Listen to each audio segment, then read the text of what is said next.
तो साउंड के माध्यम से मस्तिष्क में सबसे पहला रिएक्शन कहाँ होगा? ग्रंथि पर। आप मुझे मान लो डराने वाला कुछ बात बोले, डराने वाला, तो सबसे पहला इफ़ेक्ट कहाँ आएगा? ग्लैंड्स पर। ग्लैंड्स कहाँ दूसरा इफ़ेक्ट देगा? फ़ियर हार्मोन्स पैदा करने लगेगा।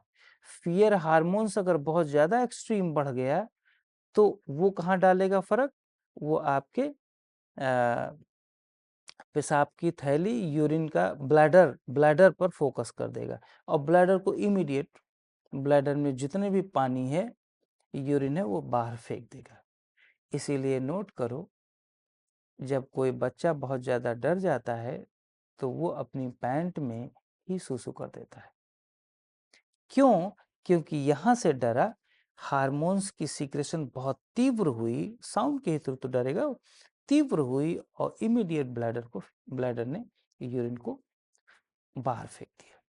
तो मेरा कहने का मतलब है कि ये साउंड जो पॉजिटिव थॉट और नेगेटिव थॉट वाले हैं, ये हमारे हार्मोन्स को पिट्यूटरी ग्लैंड को इमीडिएट हिट करते हैं। प्राणायाम तो बहुत देर में हिट करता है जी। इसीलिए ओम प्राणायाम वन ऑफ द बेस्ट, इसको किसी रिलीजन से हमें ऐड नहीं करना चाहिए, one of the best technique है साउंड थेरेपी में। और मैंने इससे बहुत सारे रोगों को ठीक किया है, माइग्रेन को ठीक किया, लोग बेहोश होते हैं उसको ठीक किया, लोगों में मेमोरी कम हो गई उसको ठीक किया, कुछ लोगों में मूड स्विंग होता है उसको ठीक किया, लेकिन कुछ लोगों पर बहुत प्रभाव पड़ा जो बहुत स्ट्रेस बेस्ड है, स्ट्रेस को रिलीज़ किया, जो स्ट्रेस हार्मोन्स पैदा कर रहे थे उसको इससे बहुत लाभ मिला। तो कहने का अर्थ है कि ये एक साउंड थेरेपी है, ये एक ध्वनि विज्ञान है। ध्वनि के तरंगों को आप इससे सीखते हैं कि किस लेवल पर किस तरंग को कहाँ पे ले जाया जाए।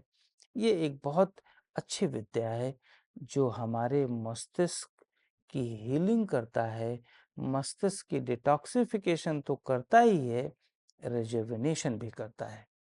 और यदि हम डिटॉक्सिफिकेशन, रिजुविनेशन ये दोनों कर ले जाएं, तो ये मन, शरीर और स्पिरिट ये तीनों अलाइन रहेंगे, तीनों स्वस्थ रहेंगे और हम अपने जीवन को बहुत अच्छी तरह से जी सकते हैं।